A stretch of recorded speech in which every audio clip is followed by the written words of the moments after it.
You gotta love it that the first people in a Minute to Skim It are creators. Pat Kwa is first in the room. Hi, everybody, and welcome to Minute to Skim It here on The Experience, where I am going to lead you through some crazy good reads today, and being even bigger ones. I don't know. Bean chose first today, and so I always believe that whatever Bean got has got to be better.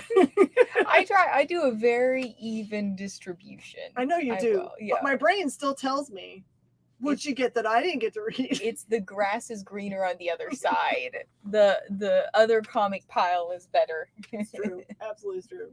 If you guys have a second, if you could mash the subscribe button and do a share. Like, this is the perfect show to do a share for, because there's no like competition for buying stuff, or you're not going to let your friends in on the place you buy all of your secret stash of comic books. This is just a review show, so it's a perfect thing to share right now. And plus, you'll be the hero of them, because they'll know what to get tomorrow, because there's a lot of good stuff. Oh, yeah. And to that end, we're going to go in, because there's a lot to review. So, yes. What are you starting with? I'm going to start with a big, gigantic book, because it is Black History Month, and this one's very focused on that. I thought I should point out that you should definitely get the Marvel's Voices Legacy issue, which has a great many books or little stories in it that have to do with Black characters, Black creators. They're all awesome. Of course, I didn't get to read every single one of them, because there's a billion in here. This one's well worth the money at $5.99. It's a lot of good reading. And the thing that I really loved a lot about this issue, you should totally get it, even if you like first appearances. Close to the end of the book, there is a double-page spread of first appearance of Black characters, and then tells you it's kind of interesting, because it has a picture of a comic book. That's the first time they appeared on the cover, I believe. And that's different than their first appearance in comic books. So you get to learn two things, really. And then it gives you the creative group and all those kinds of things in it. So this is actually a very useful tool outside of the awesome reading that you can do in them. Lots of good art styles. So support this awesome stuff that Marvel keeps doing when they're lifting up voices from indigenous peoples, and it's from all different walks of life of comic book creation, they are lifting up those voices. So support that. That is awesome. All right. Oh, where am I going to start? You know what? I'm just going to start. Let's see. Up here, I'm going to start with G.I. Joe. Yeah! I'm going to start with. Oh, this is it's the Saturday morning cartoon. Oh, actually, this is the special cover. I'll hold up the regular cover, because that's the special cover that they put out. Oh, sorry. That's if you look on the back, we've got it's ooh, fancy. I'll put it with the other fancy. So G.I. Joe, and I'm not sure. I think maybe the title of this is Saturday Morning Adventures, G.I. Joe. Yep. So this is number 1, and if you grew up watching G.I. Joe or any of those 90s awesome cartoons, this is the throwback for you. It is literally like you're sitting down with your cereal to watch an episode of G.I. Joe. Cobra's up to no good. It's very fun, because there's a genie. Cobra has the magic lamp, and they rub it, and the genie comes out, and then they have 3 wishes. This sounds such like Saturday morning cartoon. It was so good, and like I said, it's very, very whimsical, very kind of goofy, but just fun. And they don't burn through all their wishes right away. This is an ongoing story. It's got a plot. It's going on, So it's gonna be a good one.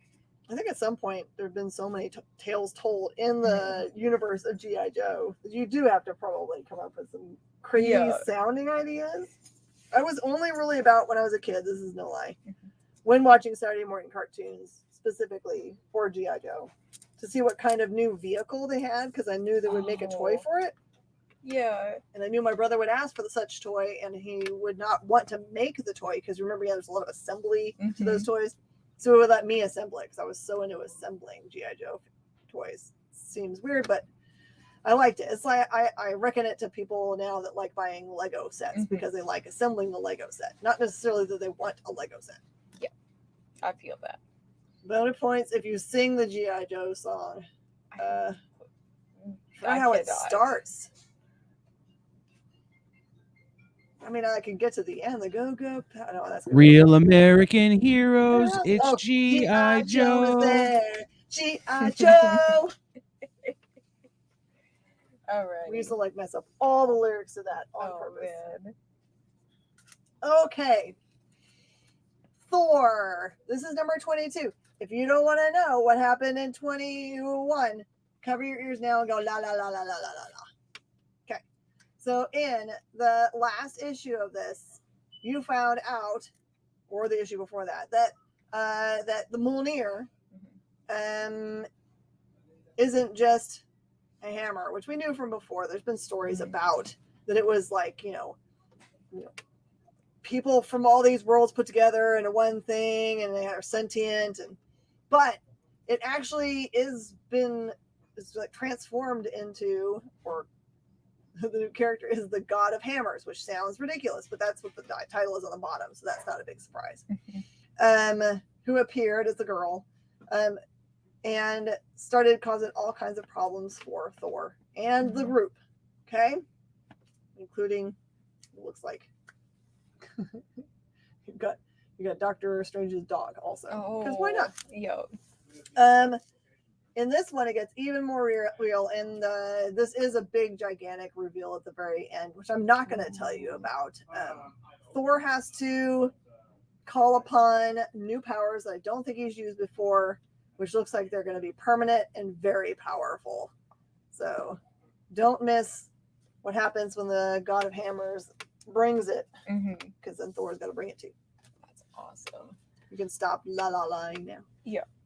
Alrighty. So next up, let's get into our second sight books. I'm gonna break the seal on the second sight books, and because we've got, I don't know how many we've got this week. They came out strong though. So I'm gonna start with These Darn Kids is what I'll call it for Miss Jen. So and this one is, you can see on the cover that you've got the little children with like masks on and cleavers. It's very horror. And this was, I'm not supposed to pick favorites, but I will. This was my favorite of the ones that I read from them this week. I really enjoyed this. He censored it there. There you go. And so in this one, we're introduced to a family, sweet little family. Mom and dad and their child, who's a daughter, and we see a couple of families in this book, so I was trying to remember. Okay. And they have been going through some rough times, but they've moved. They're in a new house. They're saying like, we're turning over a new leaf. Things are going to be good. And the dad is a police officer, and he's just started this new job, and he is going out investigating these weird crime scenes that have started coming up where people are being like brutally murdered and like chopped up, and like their body parts all arranged in certain weird ways, and they're dead, but their kids are fine and never woke up for it. I think this don't trust your children. Yeah, so it really is. It's like the parents are all chopped up and the kids are fine, and the kids don't know what happened. Obviously they're upset that their parents are gone, but they're like, we didn't hear anything. And maybe there's some spooky stuff that's like kind of talking to the kids, kind of being like, ooh, So it was a good one. It kind of reminded me of what I think is Sinister with the kids. I don't know why I looked to Hannah for the horror movie reference. But your mom says Children of the Corn? Yes. Yeah, it is definitely Children of the Corn feeling. That's a good one. So I was thinking probably for fans of like Black Eyed Kids. Darn you, Bradley Golden, and your scary books. Yeah, it was very good though. I really enjoyed that one. All right, so you picked out your favorite, I see. Mm-hmm. All right, Donnie Cates and Ryan Otley are bringing it to us again in Hulk number 4. How to get you to where we are now. Hulk in issue 1 was revealed to be in a different form than we're used to seeing him, namely what they call Starship Hulk or Spaceship Hulk. Mm-hmm. It's basically a giant Hulk mech body with Bruce Banner inside, which is kind of the way he feels anyway, right? If you kind of like pay attention to the way they've been showing him in the issues forever, like Immortal Hulk. He always seems like he have an internal thing going on in his head, and that's not necessarily going to be the one actually driving the bus in this case. So, okay, so let's see, how much can I tell you about what's going on in here? Okay. This has a lot of like battle, like full on battle with him in the big mech form. Oh, see, he looks really small on this cover. He but does. he's actually big. And there's a reason, because things start showing up that seem much bigger than him. And without telling you too much, there is a giant reveal at the end page. If this one, they kind of feels like, I don't know if they're trying to say alternate universe or they're just ignoring like current timeline. Because in this, like, there's a bunch of creatures get thrown at Hulk, and he goes out to battle them. And when he's distracted by that, the kind of like doctor who's been kind of, I don't know what telling him to do, but being kind of his mentor or something, says, "Wait, you need to come back. Stop doing your battle," because the bad guy has some young person is like holding him over this chasm and saying, "If you don't call back your Hulk, then I'm going to drop this kid." And that becomes a pivotal part of the storyline going forward. So I really can't tell you more than that, except for there's not very many kids in the Hulk, so you can't be able to figure out who the young person is. But anyway, you don't miss the Hulk number 4. Yeah, that series has been, and I love all the monsters on the cover too. You will tell me which one is going to be worth $1,000 in grade 9/8 by CGC, right? Absolutely not. That's not really what we're here for. We're here to tell you what has got great art and what is worth reading. Yes. We're not really a spec show, so if you're hunting a spec show, you're probably going to be sad. Mm-hmm. Yeah, we're fangirls. It's different. We're readers. Mm-hmm. That's what, and especially right now, we are big readers. All right, so I'm going to do another second side. I'm going to do the Horn Island Trilogy. So let me explain, because when I first heard this is called the Horn Island Trilogy, I thought this is number 1 of 3, because it's the trilogy. This is the whole thing. Oh, it's a single shot. Yeah, so this is 3. Fooled you. Yes, so just so you guys know, see, like I said, imparting knowledge. Maybe you guys would have immediately thought, okay, there's 3 in 1. But yeah, this is 3 stories in 1. It is zombies, the zombies. You can see them there on the cover, all being all gross. This one's got a whole hole through him. So Horn Island is, like I said, there's 3 stories in here. So I'm trying to like get in my mind straight what happens chronologically, because it's 3 stories that take place across 3 different generations of people who are like cursed. Love it. Because Horn Island is an island with an evil witch on it who summons zombies and like turns people into zombies. So witch zombie tale, okay? Yes. And since this is Minute to Skim It, I was going fast.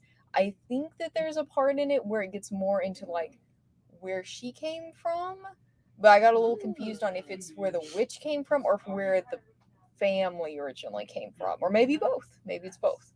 But anyway, so it takes place like the first generation fights the witch, and then like the second generation has to come back and like fight the witch. So it's really interesting because the first part reminds me so much of The Evil Dead.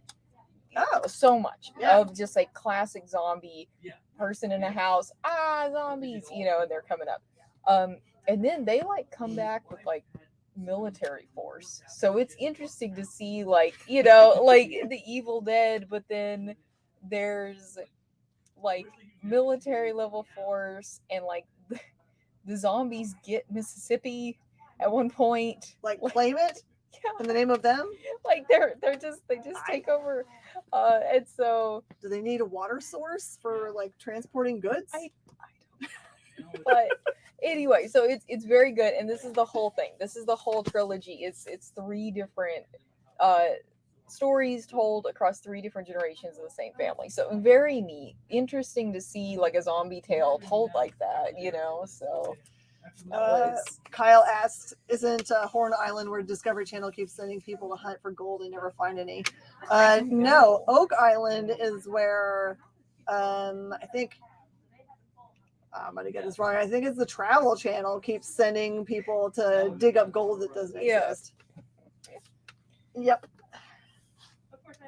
Okay, we're in first appearanceville here. there we go. Okay, this is Iron Fist number 1.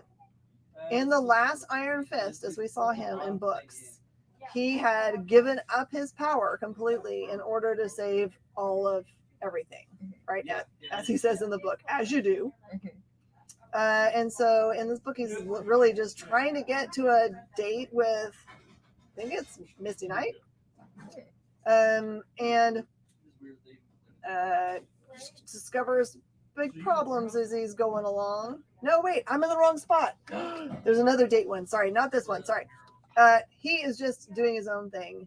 And this guy attacks him out of left field. And it ends up being this guy, which I don't know if you guys have heard the rumors online. So I'm not going to tell you what the rumors are about who this character really is, but the rumors are true. So this is the first appearance of the new Iron Fist. He appears to have the right powers, like when we're talking about where the origin of the power in his fists are, like they come from the dragon. But this is not the traditional way. And I don't feel like this Iron Fist is at odds with the original guy, but it's going to be kind of interesting to see what their dynamic is going to be. So I really think you guys should pick up Iron Fist. I don't know. This is me just talking as a comic book store owner. There have been a lot of Iron Fist number 1s, and the show didn't do spectacularly well. Well acted, and they did a good job on it, but it wasn't the most popular of all of the shows that made it out there. So with that in mind, a lot of shops might not have bought a whole bunch of these. So if you have an inkling that you want to have Iron Fist number 1, I would kind of like call up your LCS or send them a message after the show, because they might be in short supply once everyone realizes it really truly is a first appearance. So and Comic Book Jackpot, I think that when he says that's my pick, I think that he's probably referencing earlier when he was like, oh, something's going to be worth a lot of money. $1,000? Yeah. All right. Maybe someday. When you say $1,000, it's one of those things like tomorrow or 100 years from now. Alrighty. It makes a difference. And so my next one is going to be Batman the Knight number 2. So, and this one is continuing the story, which I did not get to read number 1. And I was really sad about that. So today when I was going through and I was like, I am in a sea of horror and all sorts of other stuff, and DC is like right in the middle of a lot of their storylines right now. So I was like, you know what? Even though I haven't read number 1, I'm reading number 2. I'm just jumping in. You picked the right one. And I had a really good time reading this. This one is really interesting. It is a very early Batman, very early Bruce Wayne is just learning how to fight crime. And I believe that you were saying you thought that this was a first appearance book. According to the stuff that I was hearing in chatter, because I like to go on before the show and kind of like see if I can find out information that's inside information for you guys. Supposedly this one's got a first appearance of a Catwoman-like character that's not Catwoman. That makes sense. Because, this is, I do not remember her name, but she is a cat burglar. And she is basically one of Bruce Wayne's first like targets, where he's like, I'm gonna catch her. I'm gonna catch this person, and that doesn't really work because he's brand new to crime fighting. He doesn't know what he's doing, and she's been doing crime a lot longer than he's been doing crime fighting. So they actually end up kind of teaming up because she says to him, I'm not actually the bad guy. I'm not actually the bad guy. I'm the good guy, and you're just confused. Which baby Batman is like, that sounds right. And of course, you as the reader are like, don't believe her. Like, what are you doing? Like, but yeah, so it's fun just to see him kind of like figuring that out, and you to be the reader be like, yeah, like danger. I've loved this series so far. Yes. Pat says that's the one that Chip is writing. Yes, it is definitely Yes. Zdarsky. Being Mhm. Zdarsky, Yeah. he's Yeah. so good at what And he does. beautiful art. Yes. Absolutely beautiful. Oh my gosh, yes. Yeah. Okay, I'm going to talk about a hardcover book that came out this week that is just the most hauntingly beautiful thing. If you have somebody in your life that kind of likes kind of like darker stuff, they're kind of like gothy, or they just are like Dirk Manning, or just someone that likes kind of like just like the dark things. This one is amazing. It is essentially it says it's stories from Gravesend Cemetery, but the way it's done is it has a full page of like, it almost feels like poetry, and some of them are poetry or just like the spoken word, just one page. And then the facing page is just stunning art. Like every single one of them, you'll probably say, if you're a tattoo person, you'll be like, that's my new tattoo. Yeah. Nope, that's my new tattoo. So I see this book as kind of being something that you might just like have on your coffee table for people to peruse, that, you know, like, did you get them in, want to get them into the comic book kind of form, say, they'll pick it up and read it and be like, this is a really good book. You're like, haha, this came from a comic book store. You have now got the comic goodies, and now you must like it forever. And it's from Source Point. I noticed the little it's totally symbol Source on Point. it. Yeah. I was like, when I said Dirk, and then I was like, hey. Yeah. That's It's awesome. I'm trying to think of it. Oh, and it's by Lady Sarah Richard. According to this, the little blurb on the back, is an Eisner and Ringo Award nominated artist and writer from New Hampshire. There you go. So award winning has to be good, right? Yeah. Alrighty. Ooh, let me get into this little friend down here. So this is the first of a new series. So this is called Quad. That is this is Quad, and is the name of the series. And Tara and Elvis is this specific story in the series. So this is a story about the world. They're going to be a series of stories set in the world where a solar flare has taken out technology. But this is taking place it's 4 generations after that. So solar flare takes out all the technology on Earth, and then this is like decades later when people have kind of rebuilt, but not fully.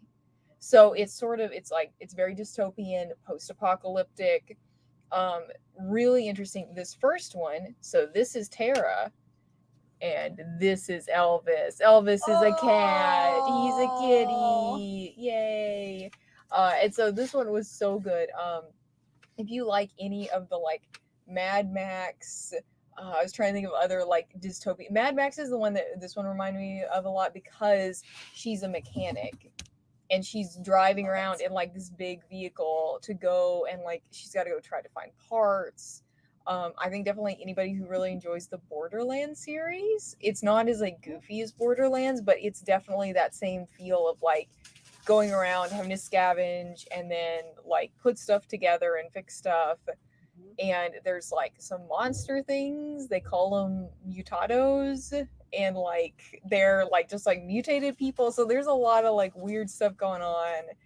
And yeah, she's just like this awesome mechanic out there roaming around. She takes her cat with her. Elvis comes with her as she's going to like fix things, and it is just, this is so fun. But like I said, I think each one, even if you don't pick up this one, if you see another one of these series, they're not going to be like connected. They might be connected, but they're each going to be its own little short story about this Something world. that fits in the world. Yes, yeah. So, Oh, which that's cool. I love that, So, Yeah, I appreciate that. So that's Behemoth. mhm. There's another company that does books that are kind of like that formed that way. Like AWA does things like Hotel, Yes. which it doesn't matter which issue you pick up. They're Mhm. all standalone horror stories that happen around Hotel. Mhm. So scary, but awesome. And Kyle reminded me. So Sarah Richard did the hardcover Ghost and Owls book with Franco a few years back, and that they actually found each other at a convention. They just kind of wandered. One of them wandered by the other one's booth, Mhm. and they liked each other's stuff. And they're like, "Hey, you want to make a thing together?" Mhm. And then they made this beautiful book that you should hunt down. I think it's from IDW. I'm gonna guess IDW. I could be completely wrong. So, Okay. We both read The Lion and the Eagle, which is Garth Ennis's new book out of Aftershock. Mhm. And it's not a single issue. Most of the stuff that they do is just like, this is it. But Mhm. this is a series, so this starts it out. So this takes place specifically in World War II and happens. It's basically, if you wanted to have like a cool story that gives you like connection between people, like it's very definitely about the relationship between two, like a Chinese fellow Mhm. and a British fellow. Mhm. They're all stuck in this war trying to run away from the Japanese, as they are stuck with many wounded troops and no gas for their out of gas ambulances. It's like terrifying, honestly. What was your take on these good book? I thought it was very interesting. I read it. I am not a big war story person. Never have been. And so it's one of those where I read it and I definitely see that it's a very good book, but for me personally, I just don't like those kinds of stories. They don't engage me that well. Mm-hmm. But I really enjoyed it, and I enjoyed because at least from like my understanding while I was reading is like it does a lot of like flashbacks. So the first one is really introducing you to these characters and sort of going back and forth of like, oh, this is how they met. This is what's going on with them.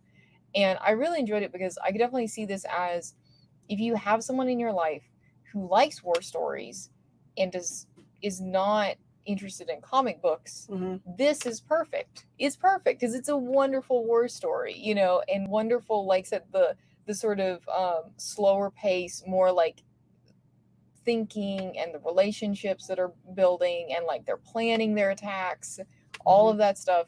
Like it's perfect for somebody in your life that likes that and you haven't gotten them to try comics yet. So Yeah, I love that makes sense. Hey man, I think Comic Bueller's got enough viewers. Send people to my show, yo. Yeah. You don't have any problems with having people watching these shows. No one likes war stories as much as Garth Ennis. Yep. Well, they always say write the story you want to read. It's true. So, he wanted to read war stories. He writes war stories. Fun fact.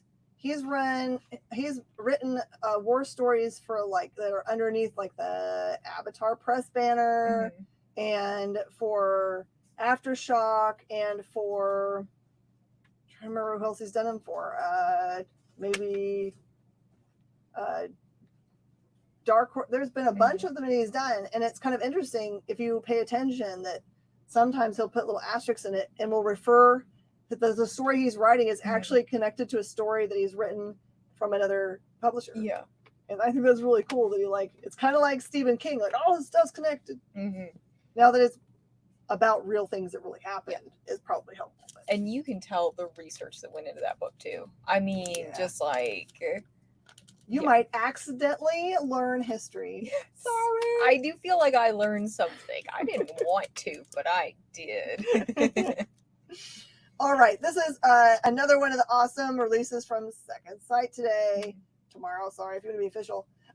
This is Stefano Carselli's Ironhead, which, yes, every bit of the art is just as awesome as this. Yes. The best way I can describe this beautiful piece of artwork is that it is kind of the telling of Homer's Odyssey, but definitely not mentioning Homer or using Homer's imagery. But there is a Cyclops. There are sirens. Is it medieval? Because it looks medieval. Yeah, it's like medieval. It's like medieval set. Yeah. But it's super detailed, just Carticelli, beautiful art. It's kind of funny. I don't know why they called it Iron Head, other than he wears, giant like helmets on his head.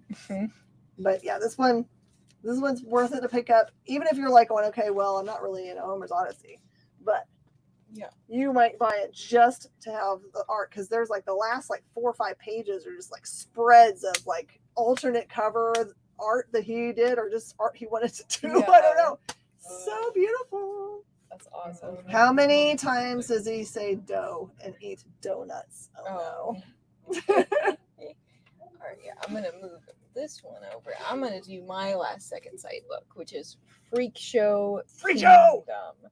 This is another one that has 3 stories in one. This is a one shot for sure.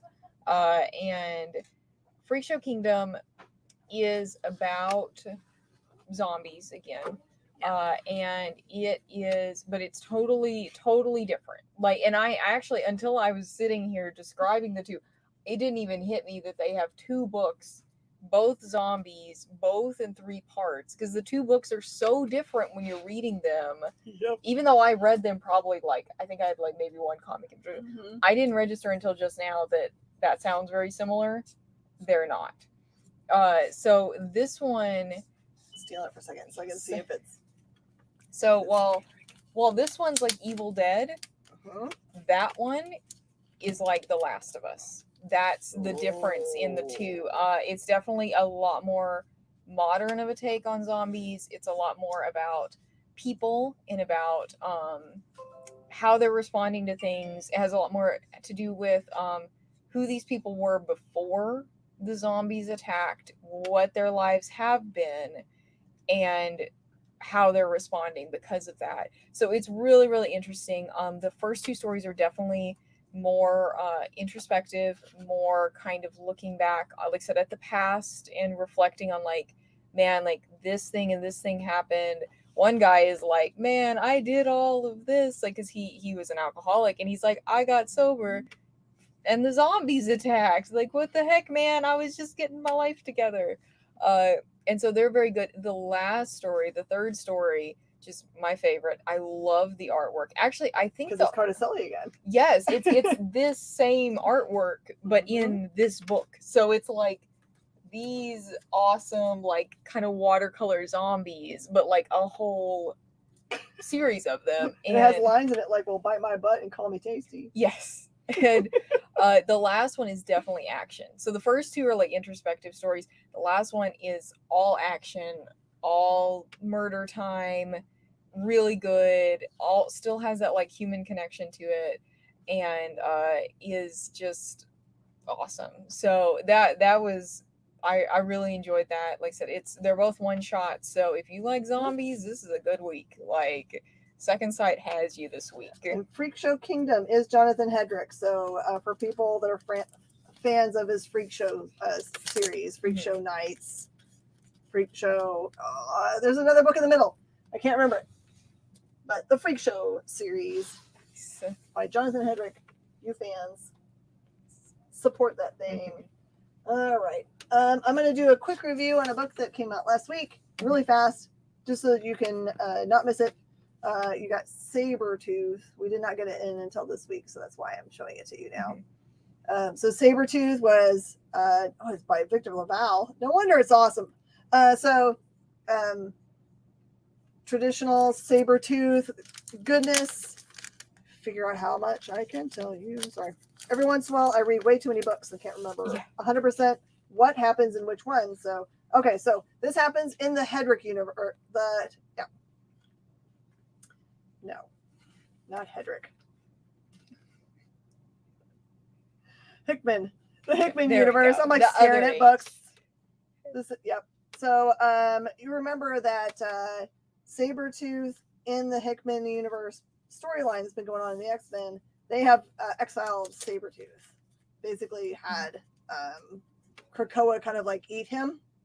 And they decided not to, you know how Krakoa, if you use some other stuff from Special Mutants, you can actually resurrect X-Men or mutants of all kind. And so they decided to put him, kind of like ice him forever. So, but he has found out in this series how to cheat that system and come back. When you come back from that kind of stuff, you're really pissed off. So if you want to see Sabretooth be super pissed off and exact his revenge, go back and find Sabretooth at your LCS. And this one looks so cute. This is an Ashcan called Little Red Ronin. And I didn't know what I was looking at. I was actually, when I first looked at the cover, I was thinking, well, this is Garrett Gunn and Kit Wallace. And I thought maybe it was tied in somehow with Good Boy, but after reading it, it's clear that it is not. It is at its base, like inspired by Little Red Riding Hood, but at only by the tiniest degree in that this character has a little red coat.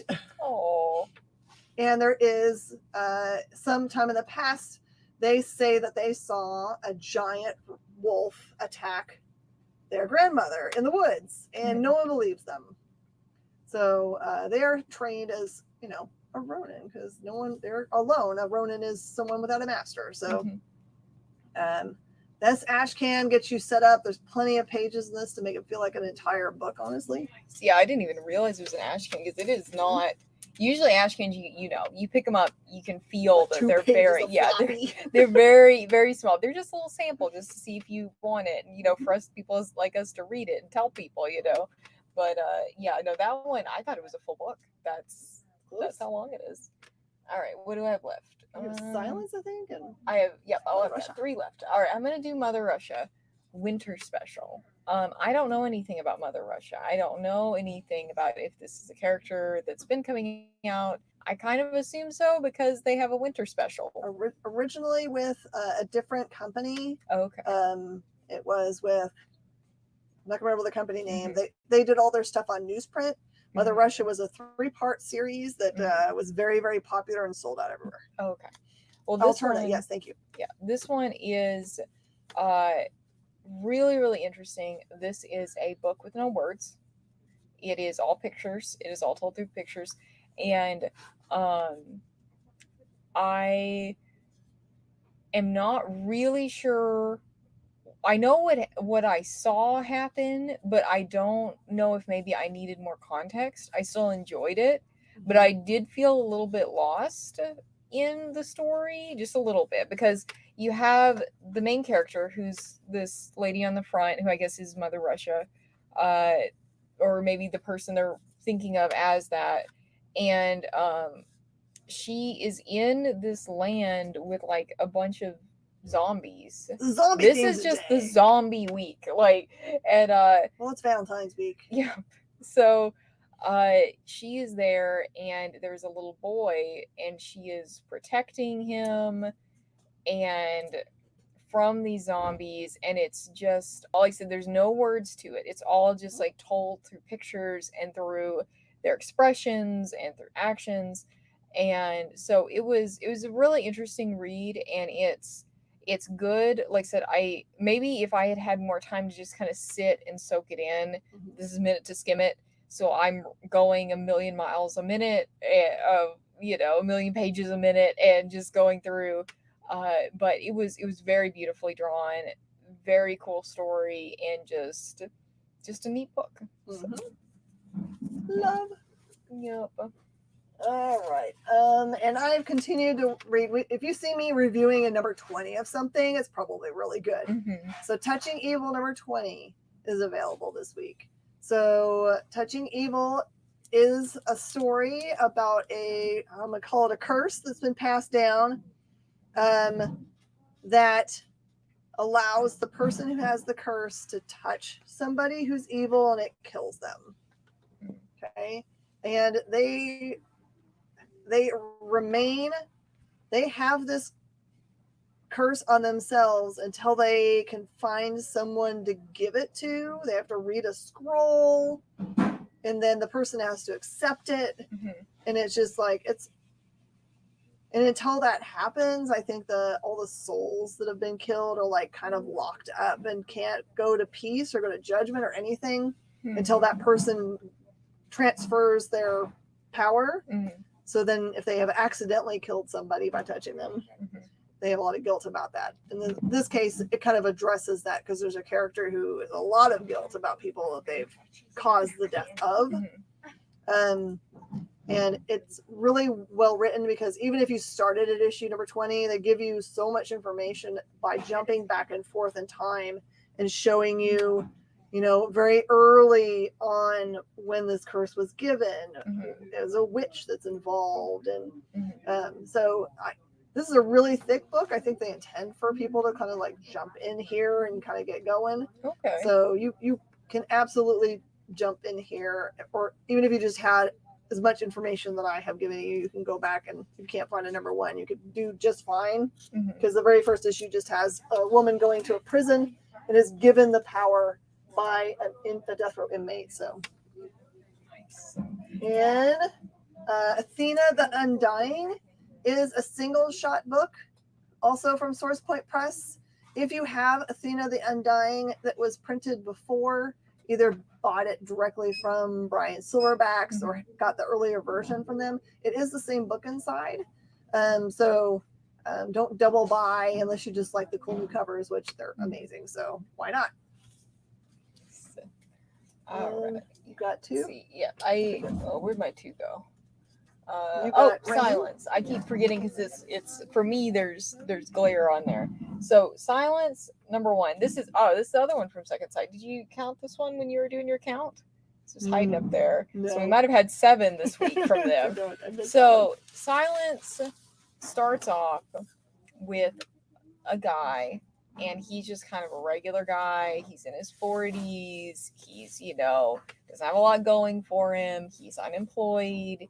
His wife is divorcing him, just like not, he has mustard in his mustache. It really bugged me when I was reading it because he just has mustard. And I know that they do it on purpose, that he has mustard in his little mustache as you're reading it. And you're just like, please wipe your face, sir. I know that you're drawing on the page. I know you can't, but like, please wipe your face. Like, so I'll get that for you. Yeah. And this is him on the front. And this really takes you places that you don't expect. It's called Silence. So you figure some monster, something. He is basically in a very loud city, and the whole thing, a lot of it is told in like him thinking and his like narration. dialogue. Yeah. And so he's thinking back on when he was a child, and he would sit and it would be peaceful and quiet, and like the leaves would be rustling, and through different events that happen, he ends up being able to leave the city for a very quiet place called Silence, Michigan. This is a little bit spoilery just for this one, but I think it's important to like tell people because it might make you want to pick this up. I think we might be reading this from the point of view of the bad guy. Old Mustard Mustache. I think he's gonna be like, he might be the bad guy. Like, because he's starting to get real creepy here at the end. I was like, I knew it when he wouldn't clean that mustard. Like, that was it, like. There you go. The message of this book is, you have mustard on your mustache, you might be evil. So yeah, so it's interesting, especially because like sometimes, the main character is not always the good guy. And I like stories like that, so. Okay. Horizon.